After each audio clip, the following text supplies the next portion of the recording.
하나님께서 오늘 우리에게 주시는 말씀 누가복음 10장 36절, 37절 말씀입니다.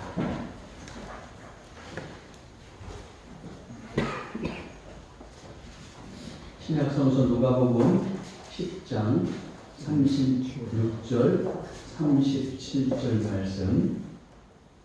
우리 계시 말씀을 한 목소리로 봉독하겠습니다.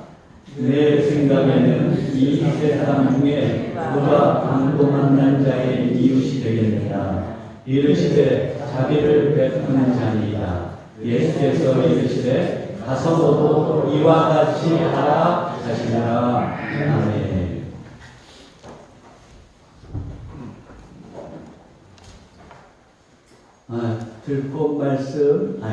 들꽃 찬양단의 오늘 부활절을 맞아서 귀한 찬양이 있겠습니다.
이제 이 장단에 모셨습니다. 홍순환 목사님이신데요. 협성대학교에서 이제 지금 기독교 윤리학을 가르치고 계십니다.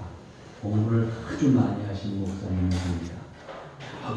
독일 하이델베르크 대학에서 박사를 받으시고 그리고 오셔서 또 학생들을 아주 열정적으로 신앙적으로 가르치셔가지고 우리 지방의 최효샘 목사님이 그냥 우리 홍순호 목사님의 팬입니다.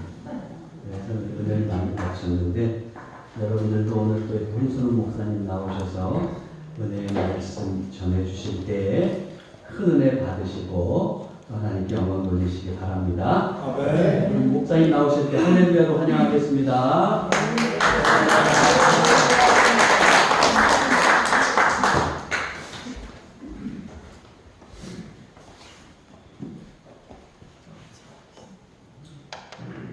시간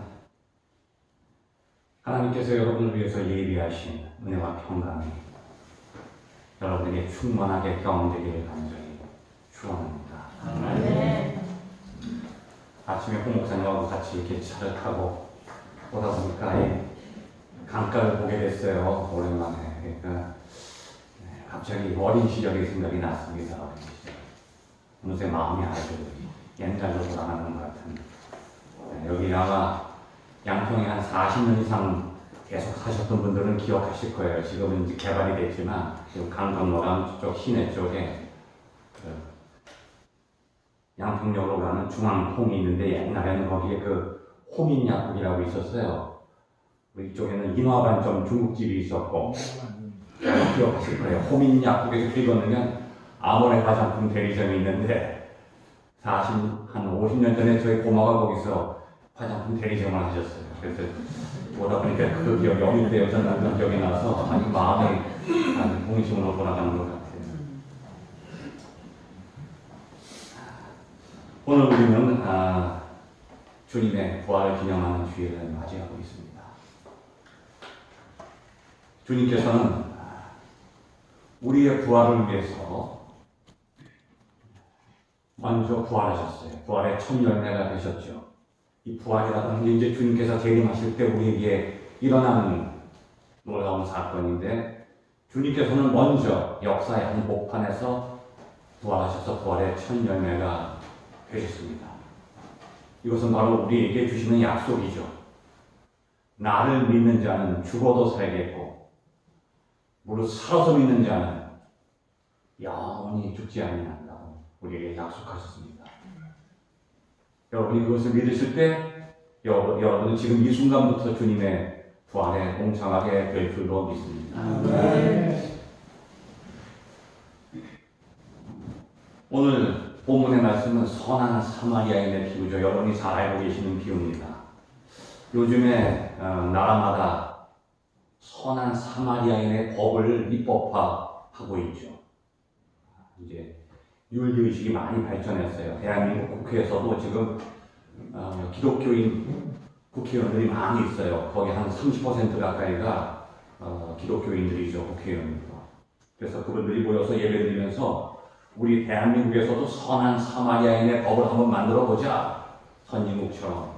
이게 아주 좋은 흐름이라고 볼 수가 있죠. 여러분, 선한 사마리아인의 법이라고 하는 게 어떤 법인가 하면 과거에는 남에게 피해를 주면 법에 걸렸잖아요. 나쁜 짓을 하고 남에게 해를 끼치는 사람은 법적으로 이제 구속을 했는데 이제 그 선한 사마리아인의 법을 보면 남에게 피해를 주는 것이 아니라 남을 도와주지 않는 것을 범법행위로 보는 겁니다. 아마 여러분은 좀 이해가 안 되실 수도 있을 거예요. 왜냐하면 나하고 상관없는 사람인데 그 사람을 도와주고 안 도와주고는 뭐 나의 선택이고 내가 도와주지 않는 것이 큰 문제는 없잖아요. 그런데 선한 사마리아인의 법에서는 나의 도움을 간절하게 원하는 사람을 내가 도와주지 않으면 이게 큰 문제가 된다고 하는 것이죠. 한번 우리 성경 본문을 찾아보겠습니다. 야고보서 4장 17절 말씀을 한번 찾아보시기 바랍니다. 야고보서 4장 17절.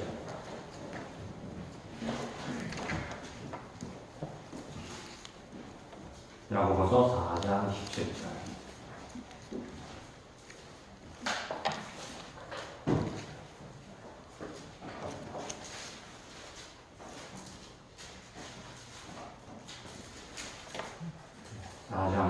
우리 다 같이 한 목소리로 봉독하겠습니다.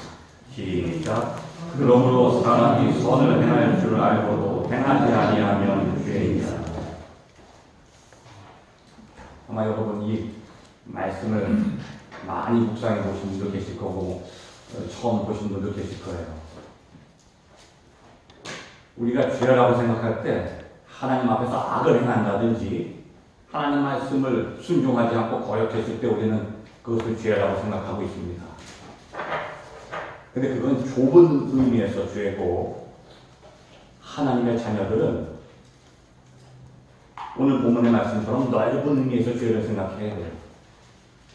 하나님의 뜻을 내가 아는데 그 뜻을 실천하지 않는 것이 죄라고 하는 것입니다. 더 넓게 보게 되면 내가 하나님을 예배하는데 내 마음속에 신령과 진정을 가지고 예배하지 않을 때 이것이 죄라고 하는 거죠. 하나님께 감사해야 되는데 하나님께 감사하지 않는 것도 죄가 될 수 있다고 하는 거예요. 하나님께서 나를 하나님을 찬양하도록 창조해 놓으셨는데 온 천하 만물이 다 하나님을 찬양하는데 내가 하나님을 찬양하지 않는다는 것, 이것도 하나님 앞에서는 죄가 될 수 있다는 거죠. 우리 찬송 58장을 보면 성 프란시스가 그냥 그런 찬양을 가사로 적은 게 있어요. 온 천하 만물 불어 다 주를 찬양하여라. 밝은 해는 그 밝은 빛으로 하나님을 찬양하라. 흐르는 시냇물아 너는 흐르는 물소리로 하나님을 찬양하라. 부는 바람아 너는 그 바람 소리를 가지고 하나님을 찬양하라. 세상의 모든 만물들이 하나님의 손길로 창조되었다고 하는 거예요. 그 창조의 섭리는 뭐냐? 나를 지으신 창조주 하나님을 찬양하게 만드신 거예요. 그리고 우리 인간에게는 특별한 축복을 주신 거예요. 우리는 하나님을 영으로 찬양하게 만들어 놓으신 거예요. 하나님의 음성을 들을 수 있는 존재를 만드시고 하나님의 사랑을 깨닫는 존재를 만드신 거예요. 왜 그러셨을까요? 깨닫고 끝나는 게 아니에요. 하나님을 사랑하게 만드신 거예요. 그런데 우리가 하나님을 찬양하지 않고 하나님을 사랑하지 않는 순간 우리는 하나님 앞에 죄를 범하는 것이죠. 세상에는 두 종류의 인간만이 존재합니다. 하나님을 예배하는 인간이 있고요. 하나님을 대적하는 인간이 있어요. 중간은 없어요. 그래서 우리는 내가 하나님을 예배하지 않았으니까 열심히 예배하면 되겠지 이렇게 쉽게 생각하기 쉬운데 예배하지 않는 사람은 하나님을 대적하는 사람이에요. 우상 숭배도 마찬가지입니다. 우상 앞에 가서 절하는 것만이 우상 숭배가 아닙니다. 그것은 세상 사람들이 하는 거예요. 돌부처 앞에 가서 절하고 나무로 한신령을 섬기는 것만이 우상 숭배가 아니에요. 우리가 주일 하나님의 전에 나와서 하나님을 예배할 때 우리 마음속에 신령과 진정으로 하나님을 예배하지 않는 것이 바로 우상 숭배라고 하는 것이죠. 오늘 우리가 읽은 이 야고보서 4장 17절 말씀이 오늘 우리가 읽은 본문을 여는 열쇠입니다. 선한 사마리아인의 비유 속에 담겨 있는 내용이 오늘 야고보서 4장 17절 말씀을 통해서 우리가 이해할 수 있게 하는 것이죠. 어떤 율법사가 주님을 찾아왔어요. 그리고 질문을 던지죠. 어떤 질문인가 하면 어떻게 하면 내가 영생을 얻으리까? 어떻게 하면 내가 영생을 얻을 수 있겠습니까? 아마 여러분도 마음속에 이러한 질문을 갖고 계실 거예요. 이 율법사만이 아니에요. 이 율법사의 모습이 바로 저의 모습이고 여러분의 모습이에요. 나도 모르는 사이에 나에게 죽음이 다가오잖아요.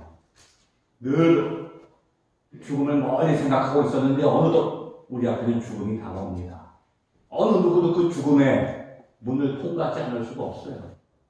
그래서 모든 종교가 묻는 궁극적인 질문이 바로 이거예요. 어떻게 하면 내가 죽음을 넘어설 수 있을까? 어떻게 하면 내가 영원히 살 수 있을까? 이것이 모든 종교가 던지는 질문이에요. 그래서 오늘 이 율법서도 보면 그러한 질문을 가지고 주님께 찾아오고 있어요. 바로 우리 자신의 모습일 수도 있어요. 아마 여러분들도 마음속에 그러한 간절한 소망이 있을 수 있습니다. 주님, 저도 이 육신을 넘어서 주님의 부활에 동참하게 해주십시오. 이게 여러분의 간절한 소망이라고 저는 확신합니다. 저도 그렇거든요. 점점 이제 삶의 끝이 다가오는 것을 느끼면서 그 죽음의 두려움과 공포를 어느 누구도 이겨낼 수가 없어요. 이를 복사만 그런 게 아니죠. 여러분, 니고데모라고 하는 사람이 요한복음 3장에 보면 유대인의 관원이에요. 사내들인 공의의 회원이면 이건 최고 입법기관 가장 높은 사람이 이 젊은 예수님을 찾아오잖아요. 새벽에. 왜? 마음속에 그 고민이 있는 거예요. 어떻게 하면 내가 이 죽음을 벗어날 수 있을까? 그래서 주님께 와서 영생에 대해서 묻는 것이 니고데모의 질문이 있지 않습니까? 내가 어떻게 하면 영생을 얻을 수 있겠습니까? 그런데 이 율법사는 니고데모처럼 간절한 마음으로 오는 것이 아니라 예수님을 시험하려고 왔어요. 예수님 이걸 잘 아는가 모르는가? 자기는 알고 있다고 생각하는 거죠. 자기는 영생의 길을 알고 있다고 확신하고 있어요. 근데 예수님도 아는가 하고서 예수님을 시험하려고 질문을 던지고 있습니다. 그래서 예수님께서는 벌써 그 율법사의 마음속을 들여다보시는 거예요. 많은 사람들이 영생에 대해서 말을 하지만 진정으로 마음속으로 간절히 그 영생을 사모하는 사람들은 많지 않아요. 어떤 부자 청년도 주님께 다가와서 질문을 던지죠. 똑같은 질문 던집니다. 주님, 어떻게 하면 제가 영생을 얻겠습니까? 말은 똑같아요. 겉모습은 차이가 없어요. 율법사나 니고데모나 부자 청년이나 겉모습을 봐서는 이 사람이 정말 영생을 원하는지 아닌지 알 수가 없어요. 그런데 예수님은 알고 계세요. 우리의 마음을 깊이 뚫어보시거든요. 우리의 마음을 감찰하십니다. 그리고 부자 청년에게 대답하시죠. 영생에 대해서 묻기 전에 먼저 네가 할 일이 있다. 그 다음에 다시 와야 되는데 먼저 네가 가지고 있는 그 물질들을 다 팔아서 사람들에게 나눠주고 나한테 와라. 그때 이 청년이 아멘 한 것이 아니고요. 근심하면서 돌아갔어요. 겉으로는 영생을 원하는 것 같은데 속마음은 그렇지가 않아요. 왜? 영생도 좋지만 영생보다 더 좋은 게 있거든요.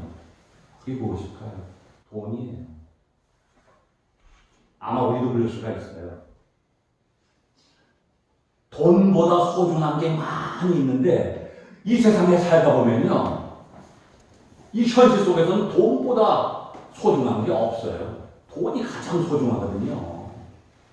그러니까 죽음이 눈앞에 와도요. 이 돈을 놓지 못하는 거예요. 제가 많은 분들을 예배 드리면서 임종하는 모습을 봤는데요.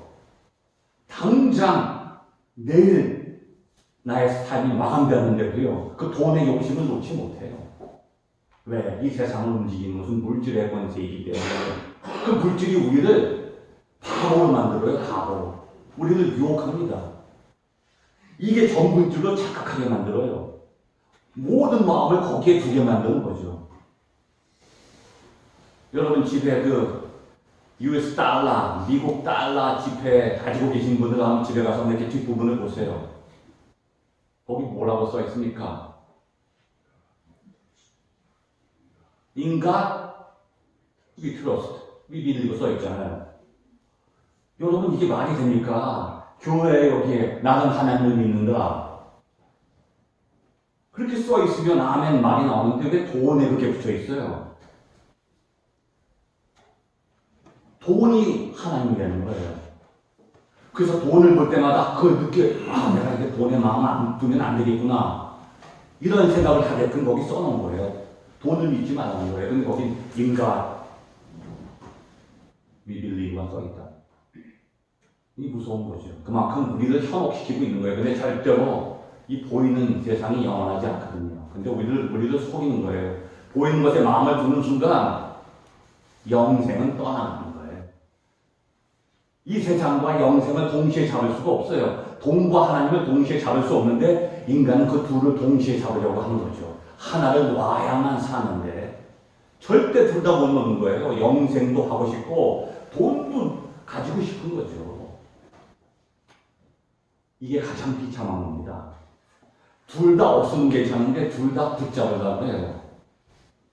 하나를 놔야 되는데 못 놓는 거죠. 이게 바로 우리 자신의 모습일 수가 있어요. 주님께 나올 때는요, 모든 것을 내려놓고 주님 앞에 서야 돼요. 그러지 않으면 주님을 만날 수가 없어요.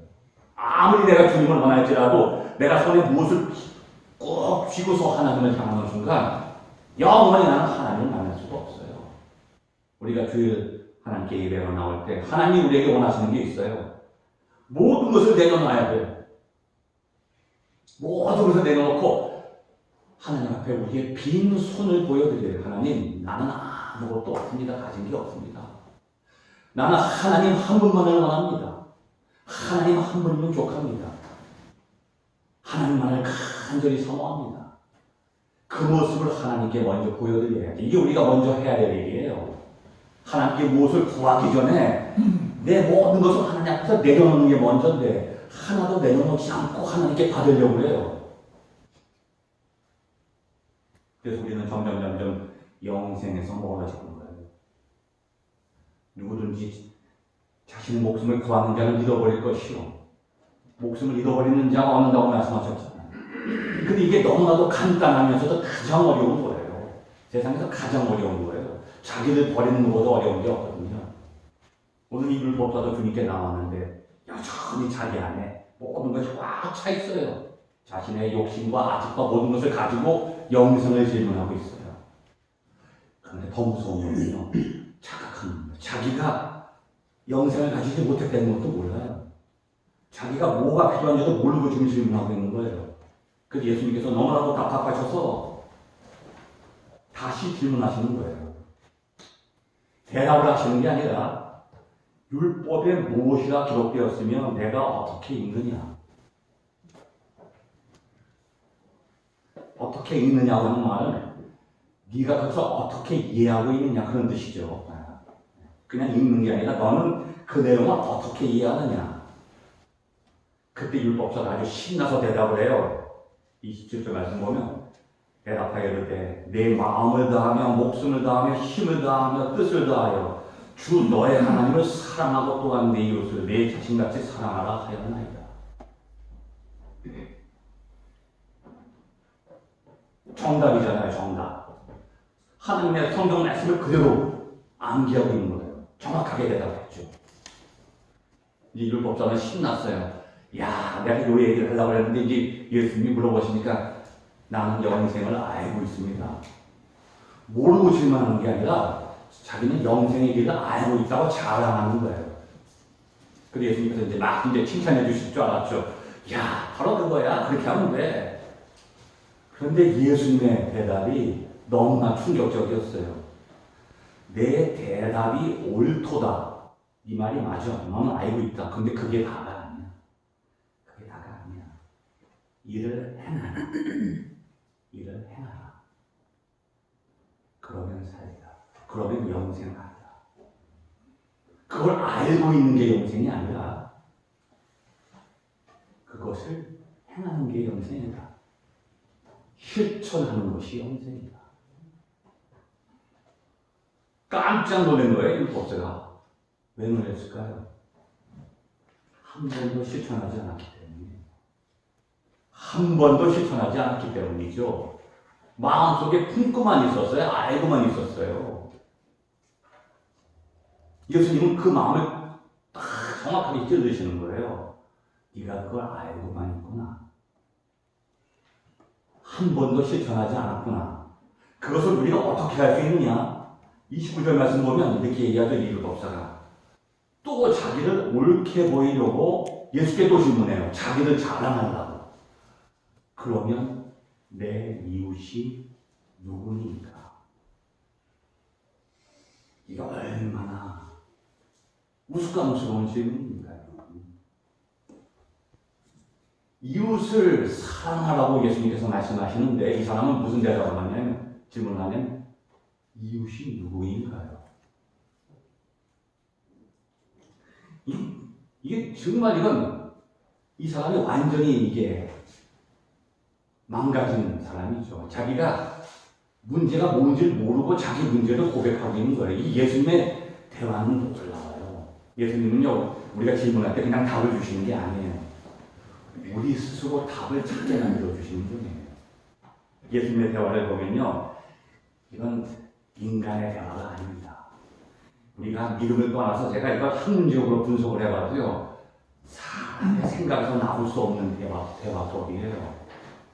그런지 아세요, 여러분? 혹시 여러분이 이따 점심에 이제 우리 온 가족, 온 식구가 여기서 이제 같이 식사할 텐데 아마 내일 여러분이 내가 짜장면이 먹고 싶어. 양평시내 가서 이제 짜장면을 먹어야 되는데 짜장면을 먹고 싶은데 여러분 중국집이 어딘지를 모르면 어떻게 먹겠어요? 나는 짜장면이 먹고 싶은데 중국집이 어디 있는지 몰라요. 그러면 평생 짜장면을 먹을 수가 없어요. 이웃을 사랑하면 영생을 얻는다고 예수님께서 말씀하시는데 이웃이 누군지는 몰라요. 이웃을 발견할 수가 없어요. 이웃을 찾을 수가 없는 거예요. 근데 어떻게 이웃을 사랑하겠어요? 그 사람에게 이웃이 없는데. 이 놀라운 말씀을 하시는 거예요. 자기가 스스로 자신의 문제를 대답하는 거예요. 이 사람이 질문하는 게 아니에요. 나는 이웃을 모르고 살았습니다. 지금까지 평생 살면서 나만을 위해서 살았습니다. 나밖에 몰라요. 나에겐 이웃이 없어요. 그래서 나는 한 번도 이웃을 만난 적도 없고요. 이웃을 사랑한 적도 없습니다. 주님, 자신의 문제를 주님께 지금 고백하는 꼴이 되는데 그것도 모르고 자기가 먹고 주님께서는 그것을 그대로 인도하시는 거예요. 그 사람을 문제 속으로 빠뜨리시는 거죠. 처음에는 주님을 빠뜨리려고 이 사람이 왔는데 한참 있다 보니까 자기가 거기 빠져 있어요. 이 성경 말씀 보면 주님께 와서 질문하는 사람들마다 주님을 함정에 빠뜨리려고 하죠. 나중에 보면 자기가 거기 빠지는 거예요. 가난한 여인의 이야기를 보면 마찬가지예요. 다 예수님을 시험에서 넘어뜨리려고 하는 거죠. 근데 결국은 자기들이 여기 빠져버려요. 그 예수님께서 답답하셔가지고 넌 이웃이 누군지 모르는구나. 너 안 되겠다. 내가 너에게 이웃이 누군지 가르쳐 줄게. 하면서 이제 이야기를 하시는 거예요. 그 당시에 이 율법사가 잘 알고 있는 이런 양평의 지역에 대한 이 사람의 지식을 가지고 설명한 거죠. 네가 잘 알고 있는 이 지역을 설명해 줄게. 너 여리고 어딘지 알지? 예루살렘 알지? 예루살렘은 높은 지대니까 거기서 이제 내려가는 거야. 이제 밑으로 내려갈 때 어떤 사람이 가다가 여리고를 가다가 강도를 만났다. 그게 협곡이기 때문에 낮에도 깜깜한 지역이에요. 산 기슭의 협곡 속에 자리 잡고 있기 때문에 여리고 가는 길이 낮에도 깜깜하니까 강도들이 숨어 있다가 많이 막 사람들을 해치고 돈을 뺏어가는 일이 많이 있었던 것이죠. 그 율법사가 자기가 많이 들었던 얘기잖아요. 강도를 만났다. 거의 죽은 것을 버리고 다 죽어가게 때렸다는 거예요. 죽어가는 거죠. 근데 마침 한 제사장이 그 옆으로 지나가는 거예요. 야, 이 감동하는 사람은 얼마나 기뻤겠어요. 이제 나는 살 수 있구나. 왜 희망을 가졌겠어요? 제사장이 지나가기 때문이죠. 제사장이 누구일까요? 유대인들이 가장 존경하는 사람이에요. 그 유대 나라에서 가장 존경받고 이웃사랑을 실천하는 자기를 살려줄 사람이죠. 나의 가장 가까운 이웃이라고 생각하는 거예요, 유대인이. 야, 저분이 지난 주일 설교하셨는데 원수까지도 사랑하라 이렇게 말씀하셨던 그 목사님이 지나가니까 얼마나 반갑겠어요. 목사님, 저 여기 있잖아요. 저 좀 살려주세요. 근데 그분이 그렇게 나하고 가까이 지내던 분이 내가 죽어갔는데 나를 보더니 그냥 지나가버려요. 이야, 어떻게 이럴 수가 있나. 여러분 그런 경우 많이 당하죠. 내가 가장 기대했던 사람이 나를 배신하는 경우가 있잖아요. 가장 나에 가까운 친구, 모르는 사람이 배신하면 상처가 덜하죠. 고통이 덜해요. 근데 내가 가장 믿고 있던 사람, 내가 가장 사랑하는 사람이 나를 버리고 배신할 때는요, 이 상처가 감당할 수가 없잖아요. 육신의 고통도 힘들지만 이 마음이 찢어지는 상처를 느끼고 있는 거예요, 이 유대인이. 어떻게 저럴까요? 날 버리고 가는구나. 이제 나는 죽었구나. 완전히 이제 인생을 포기하고 있는 거예요. 그래도 또 임기철이 나서 가만히 보니까 레위인이 지나가는 거예요. 이야, 성전에서 봉사하는 저 레위인은 가장 하나님을 잘 섬기고 이웃을 사랑할 수 있는 사람이에요. 우리 교회 전도사님 같은 분이에요. 전도사님, 지난주에 저와 같이 식사했잖아요. 나 좀 살려주세요. 간절한 마음으로 바라보고 있는데, 이 사람도 나를 모른 체 하는 거예요. 물론, 당시에 성결예법에 보면, 제사장은 더러운 곳을 만져도 안 되고, 죽은 시체를 만져도 안 돼요. 왜냐면 잘못하다가 성전에 들어가서 제사장이 죽을 수도 있거든요. 지성소에 그게 제사장이 들어갈 때도 그냥 함부로 들어가면 안 돼요. 그래서 제사장이 지성소에서 죽는 경우가 많이 있었다고 해요. 그래서 제사장이 요새는 목깃에 긴 줄을 매달아서 그냥 방울을 갈아요. 방울 소리가 들리면 살아있구나. 방울 소리가 안 나면 죽은 거예요. 그 사람을, 제사장을 또 시체를 가지고 가다 그 사람도 죽으니까 줄을 당기는 거죠. 그만큼 제사장들은 조심해요. 안식일날 성전에 가기 전에는 제사장이 그러면 부정타지 않도록 조심하기 때문에 저 죽어가는 시체를 내가 또 만졌다가 내가 이게 성전에 들어가면 안 되겠구나 이런 생각도 할 수도 있죠. 그러나 그것도 정당화될 수가 없어요. 이제 이 가문하는 유대인은 이제 인생이 끝난 거예요. 막 이제 나를 깜깜해지고 들짐승이 와서 나를 잡아먹을 수도 있잖아요. 나는 이제 죽었구나. 완전히 인생을, 삶을 포기하고 이제 눈을 감고 있는데 갑자기 또 인기척이 나는 거예요. 가만히 보니까 누구예요? 사마리아인이에요. 사마리아인. 이 큰일 났어요. 이제 난 유대인이고 이 사람은 사마리아인이에요. 사람들 많은 데서 만나면요 그냥 침뱉고 욕하고 돌로 던지고 그렇게 하면 끝이지만 아무도 없어요. 지금 나와 사마리아인만 있어요. 근데 내가 힘으로 그 사람을 이길 수 있는 게 아니라 나는 지금 상처받아서 지금 죽어가고 있단 말이죠. 그럼 저 원수 같은 사마리아인, 유대인과 사마리아인은 원수거든요. 원수죠. 저 원수가 이제 나를 죽이겠구나. 야, 저 원수의 손에 이제 나는 죽는구나.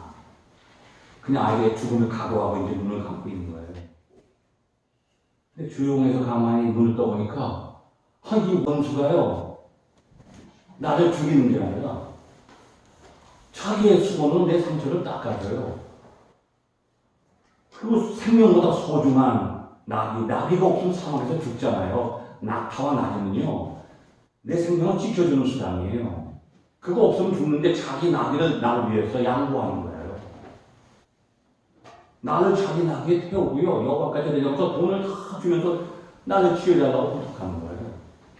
여러분 그런 일이 있을 수 있을까요? 이게 놀라운 이야기입니다. 여러분 지금 여러분 자식이 강도를 만났다고 생각하면서 한번 이 본문을 읽어보시기 바라요. 이게 남의 이야기가 아니에요. 바로 여러분의 이야기고 저의 이야기거든요. 세상에 이런 일이 생길 수 있겠어요? 내가 믿었던 내 이웃은 나를 배신했는데, 제사장과 레위인은 나를 배신했는데 내 원수가 나를 살려준단 말이에요.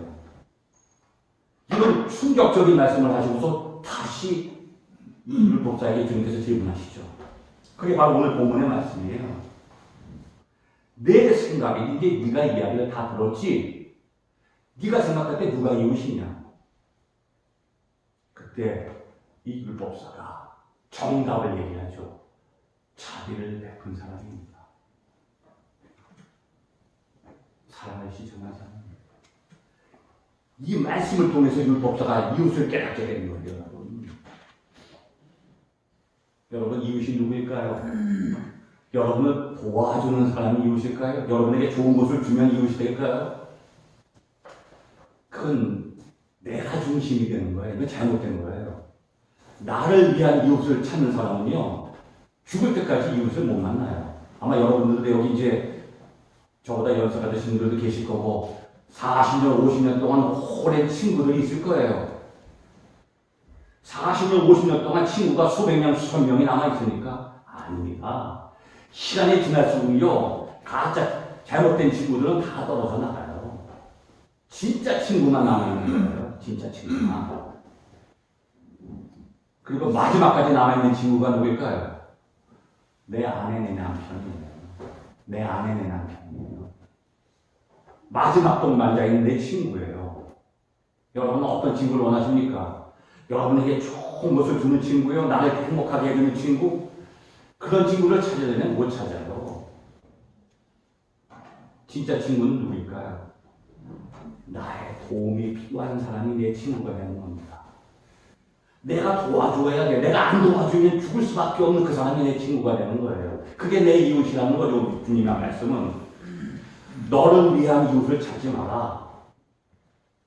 너를 필요로 하는 이웃을 찾아야 된다.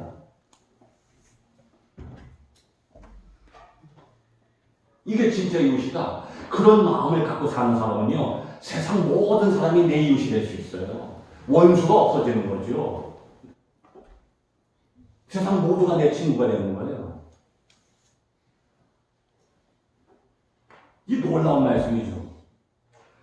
율법자는 영생을 물었는데 예수님의 대답은 이게 영생이 아니라 말씀하시는 게 아니라 네가 사랑을 실천하는 것이 영생이다. 오늘 본문에 보면 이 율법자가 누구일까요? 넘어져 있는 유대인이 강도 만난 사람이라는 것은 다 알아요. 근데 여러분, 이 말씀 속으로 깊이 들어가면요, 진짜 강도 만난 사람이 있어요. 누구일까요? 바로 율법사예요. 강도 만나 누워있는 사람만이 강도 만난 자가 아니라 이 율법사가 강도 만난 사람이에요. 여러분, 이상한 율법사가 어떻게 강도 만났을까? 이야기 속에서 강도 만나지는 않았지만 이 말씀이 향하고 있는 사람이 강도 만난 사람에게 주시는 말씀이 아니에요. 율법사에게 영생을 가르쳐주는 말씀이죠. 그럼 율법사가 끝날까요? 아닙니다, 여러분. 바로 저와 여러분에게 주시는 말씀이에요. 바로 저와 여러분이 강도 만난 사람이에요. 저와 지금까지 한 번도 강도 만난 적이 없는데 도둑질 당한 적도 없어요. 저 지금 잘 살고 있어요. 그런 뜻이 아니에요. 이건 영적인 말씀입니다. 여러분과 저는 강도 만난 사람이에요. 왜 그럴까요? 하나님은 여러분에게 하나님의 모든 것을 다 주셨어요. 이 세상에 보내실 때 그냥 보내시지 않습니다, 여러분. 제가 이 시간 이 자리에 선 이유는 저는 그것을 여러분께 전하러 온 거예요. 하나님께서 여러분을 얼마나 사랑하시는지, 하나님께서 여러분을 얼마나 사랑하시는지, 자기 목숨까지 주신 거예요. 이거보다 더 귀한 게 어디 있어요? 세상에 아무리 좋은 것을 줘도요, 생명을 주는 것보다 더 귀한 게 없습니다. 주님께서 십자가에서 아낌없이 여러분에게 생명을 주신 거예요. 그렇게 귀한 것을 주신 분이 여러분에게 무엇이든지 다 주실 수가 있죠. 그래서 여러분에게 영원한 기쁨과 감사와 찬양과 하늘의 평강과 그 모든 것을 다 채워주신 거예요, 여러분. 그래서 세상에 보내신 거예요, 세상으로. 그 모습으로 세상에 오신 거예요. 근데 우리 마음속에 그게 남아있나요? 어느새 찬양이 다 사라졌어요. 감사도 잊은 지 오래예요. 눈물도 말라버렸어요. 여러분 기억하시잖아요. 여러분 어린 시절 이 마룻바닥에서 예배 드릴 때 무릎 꿇고 여기 다리에 쥐가 나고 늘 주님 앞에 눈물 흘려서 기도하고 말이죠. 기쁨이 넘치고요. 예배 드릴 때마다 10리 20리 걸어가도 교회만 오면 종설만 들어도 기쁨이 충만했잖아요. 그리고 요즘에는 편안하게 교회 가서 앉아 있어도요, 기쁨이 없어요. 주님 앞에 눈물도 말라버렸어요. 자기가 실패해서 뭐 잘못되면 눈물을 흘리지만 하나님 앞에서 눈물을 흘리지 않아요. 기도도 식어가지고. 왜? 기도 안 해도 세상에서 잘 되거든요. 기도 안 해도 먹고 살만 해요. 부족한 게 없어요, 기도 안 해도. 이것이 문제입니다, 여러분. 예수 믿는 게 편안해지는 게 문제예요. 얼마나 편해요. 고난은 없고 박해도 없어요. 야, 이게 정말 예수 믿는 게 이렇게 편안하네. 결코 그게 좋은 게 아닙니다, 여러분. 사탄이 와서요, 다 뺏어갔어요. 사탄이 우리에게 와서 하나님이 주신 그 귀한 것들을 다 가져가는 거예요. 하늘의 평안을 주셨는데 늘 마음이 불안해요. 늘 고통 속에서 부족한 게 없는데도 늘 불안하고요. 외롭고 좌절하고 넘어지고. 하나님은 여러분을 그렇게 살라고 세상에 보내신 게 아니거든요. 세상의 욕심 때문에, 나의 욕심 때문에, 죄 때문에 사단에게 다 뺏겨버리는 거예요. 그런데 우리의 숨이, 영적인 생명이 꺼져갈 때 예수님께서 선한 사마리아의 모습으로 우리를 찾아오신 거예요, 예수님께서. 그리고 아낌없이 십자가에 달리셔서 우리에게 우리가 잃어버렸던 하나님이 주신 모든 은혜를 우리 안에 회복시켜 주시는 거예요. 잃어버린 생명을 회복시켜 주시는 거예요. 왜 그렇게 하셨겠어요? 너희들은 생명 먹고서 잘 먹고 잘 살아라. 너희 혼자 하늘 날아가서 잘 지내라. 그게 아니거든요. 내가 너에게 준 그 영원한 생명을 너 혼자 꽉 쥐고 있지 말고 나가서 그 생명을 함께 나눠서 다른 사람에게도 생명을 전해줘라. 내가 너에게 준 그 사랑을 너 혼자 꽉 쥐고 있지 말고 이웃에게 아낌없이 나눠줘라. 그럴 때 나의 생명이 너에게 영원히 넘치게 될 것이다. 이걸 말씀해 주시는 거예요. 여러분, 생명과 고통은 함께 붙어 있어요.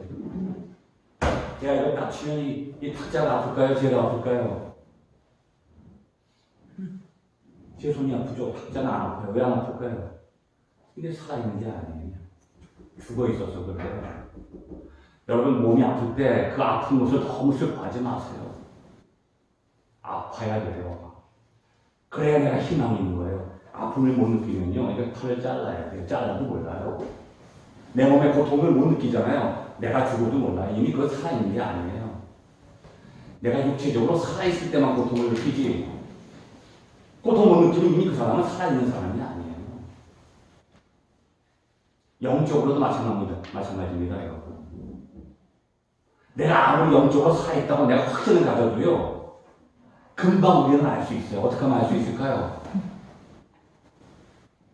이웃이 고통을 당하는데, 이웃이 아파하는데, 내 형제가 슬퍼하고 있는데 웃으면서 지나갈 수 없잖아요. 내 가족이 아픈데. 여러분 안 그렇겠습니까? 여러분 자녀들이 다 있잖아요, 지금. 자녀가 아픈데 어떻게 엄마가 편안해요? 자녀가 아프면 엄마는 더 아프잖아요. 왜? 자녀를 나보다 더 귀하게 여기기 때문에. 내 생명보다 소중한 자녀가 아픈데 어떻게 내가 편안할 수 있어요?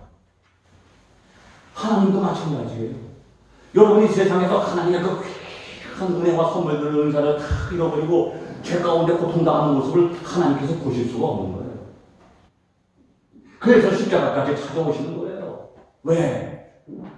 하나님이 우리보다 더 아프기 때문에. 우리의 고통보다 하나님이 우리의 고통을 더 아파하시는 거예요. 왜 그럴까요? 여러분을 사랑하시기 때문이에요. 저는 그것을 전하러 온 거예요, 오늘. 제 마음속에. 하나님께서 여러분을 얼마나 사랑하시는지 아십니까? 그걸 깨달으셔야 돼요. 그 사랑을 느낀 사람은요, 이 사랑이 마음속에 넘쳐나요. 이 사랑을 전하지 않고선 견딜 수가 없어요. 나 혼자 막 쥐고 있을 수가 없어요. 왜? 쥐고 있으면 사라져버려요. 이거 나만 가지려고 그러면요, 왜 내게 아니잖아요. 하나님이 주신 건데 왜 하나님이 주신 그 귀한 것을 나 혼자 가진다고 해요. 그 나 혼자 가지려고 하는 욕심 때문에 그 사랑이 없어져요. 근데 그 사랑을 이웃에게 전해주면요, 하나님은 더 풍성하게 주시는 거예요. 더 풍성하게 해주시는 거예요. 이 사람이 영생 얻은 사람이에요. 영생은 죽은 다음에만 영생한다. 아닙니다, 여러분. 지금 죽은 사람이 어떻게 그때 가서 영생해요? 지금 살아있는 사람이 그때 가서 영원히 사는 거예요. 어떻게 지금은 하나님을 못 만났는데 나중에 가서 그때 가서 하나님을 만나겠어요? 나중에 만나려고 하는 사람은 영원히 못 만나요. 지금 하나님을 만난 사람만이 다시 오시는 주님을 또 만나게 되는 거죠. 아멘. 지금 살아있어야 그때도 살아있지, 영생은 끊어지지 않아요. 과거나 지금이나 앞으로도 영원히 생명이 이어져야 영생이지, 지금은 생명이 없는데 갑자기 생명이 또 생겼다. 그건 영생이 아닙니다. 여러분, 오늘 우리에게 주신 이 말씀은 우리에게 주신 축복의 말씀이에요. 내 이웃을 내 몸처럼 사랑하라. 이건 불가능합니다, 여러분. 내 몸보다 어떻게 이웃이 더 소중할 수 있고, 이웃의 몸이 내 몸하고 똑같겠어요? 그럴 수가 없어요. 내 몸이 더 귀하잖아요. 내 몸을 더 귀하게 여기는 사람은요, 이웃을 평생 만날 수가 없어요. 이웃이 나처럼 귀하다는 걸 느끼는 사람만이 이웃을 사랑할 수 있는 거죠. 왜냐하면요, 이웃과 나는 나눠진 게 아니라 이웃 속에 내 모습이 있는 거예요. 나의 갈비뼈를 뽑아서 하나님께서는 이웃을 만들어내신 거죠. 아담과 하와가 부부관계만이 아니라 아담과 하와는 최초의 이웃입니다. 아담의 갈비뼈를 뽑아서 하와를 만드셨다는 것 속에 하나님의 놀라운 섭리가 있어요. 왜? 내 갈비뼈가 그 사람에게 있다는 것을 발견하는 거예요. 그러니까 내 몸이 그 몸이고 그 몸이 내 몸이야. 그러니까 내 살 중에 살이요, 뼈 중에 뼈다. 여러분, 이웃을 볼 때, 야, 이 사람은 바로 내 살 중에 살이요, 뼈 중에 뼈구나. 나와 나눠진 사람이 아니구나. 이걸 느껴야만 그 사람은 내 몸처럼 사랑을 짓게 되는 것이죠. 이 사랑을 느끼게 하기 위해서 주님께서 십자가에 달리신 거예요. 그 십자가의 사랑을 경험한 사람은 이웃 속에서 자기 자신의 몸을 발견한 거죠. 바로 이 교회가 그런 축복된 자입니다, 여러분. 우리는 이웃을 느끼지 못하고 사는 사람들이 세상 나가면 어디 이웃이 있습니까, 여러분? 눈 감으면 코를 베어가요. 내가 잘해주면 잘해줄수록 나에게 감사하는 게 아니라 나를 이용하잖아요, 세상 나가보면. 세상 어디 가면 이웃이 다 원수들만 있잖아요. 근데 우리를 주님께서는 이 교회로 불러 모아주시고 자신의 살을 찢어서 우리 입에 넣어주셨어요. 그러니까 우리는 그 살을 먹어서 한 몸이 되는 거예요. 주님의 몸이 찢어져서 우리 안에 들어간 거예요. 다 나눠진 거예요. 왜 몸을 찢으셨어요? 우리가 찢어져 있기 때문이에요. 남편과 아내가 싸우고 부모와 자식이 싸우고 아버지는 아직 살아계시는데, 제가 얼마 전에도 임종예배 갔는데 아직 아버지는 살아계시는데 자식들이 가면서 싸우는 거예요. 세상 때문에. 그거 어떻게 하겠어요? 아버지 힘도 또 어쩔 수가 없어요. 다 이미 찢어져 버린 거예요. 원수가 되어버렸어요, 자식들이. 하나님이 보실 때 우리 모두를 한 몸으로 만들어 창조해 주셨는데 우리가 다 찢어져 버린 거예요. 원수가 되어버린 거예요. 그래서 하나님이 내가 할 수 있는 최고의 방법은 이것밖에 없구나. 스스로 자기 몸을 찢으셔서 우리 입에 넣어주신 거예요. 그래서 우리가 그 몸을 먹고 한 몸이 되게 하신 거죠. 이것이 바로 우리 전교회입니다. 여러분은 지금 한 몸이 되신 거예요. 육체적으로는 다 나눠져 있지만 그리스도의 몸에 연합한 사람들이에요. 여러분 한 분 한 분이 그리스도의 지체가 된 거죠. 네, 그리스도의 사랑으로 하나 되는 거예요. 근데 예배 시간에 우리는 이웃을 경험하는 거예요. 아, 이분이 나의 이웃이구나. 왜? 한 몸이구나. 예수님의 살을 함께 나눠 먹는 거예요. 피를 마신 거예요. 한 몸이 되는 거예요. 그래서 이웃 사랑을 교회에서 경험하는 거예요. 왜? 예배를 통해서 주님의 사랑을 경험해야만 우리가 세상 나가서 실천할 수 있다는 거예요. 예배 시간에 경험하지 않으면 어디서 경험하겠어요, 여러분? 이 세상 어디 가서 이웃을, 야, 이 사람 이웃이다 어떻게 느끼겠어요? 그래서 오늘 우리에게 이 비유를 주신 줄로 믿습니다. 우리 자신의 이야기예요. 너는 강도 만난 사람이다. 강도 만난 너에게 선한 사랑의 모습으로 주님께서 찾아오셨다는 거죠. 그리고 우리 안에 영원한 생명을 회복해 주시는 거예요. 부활에 동참하게 해주시는 거죠. 그리고 세상에 주지 못하는 하늘의 위로와 평강과 소망을 주신 거예요. 이 부활의 소망. 이 소망이 뭡니까? 세상은 깜깜한데요. 소망을 가진 사람은 빛을 보는 거예요. 넘어져 있는 사람은 이렇게 세우는 힘이 소망의 능력입니다, 여러분. 그 소망을 여러분 마음속에 심어주신 거예요. 내가 지금 세상 속에서 고난을 당하지만 나는 주님의 법에 동참하게 될 것을 믿습니다. 하늘의 소망을 갖고 살게 하신 거죠. 이제 우리는 우리 안에 주신 이 생명을 영원히 받아 누려야 돼요. 그러기 위해서는 어떻게 해야 됩니까? 그 사랑을 전해야 돼요.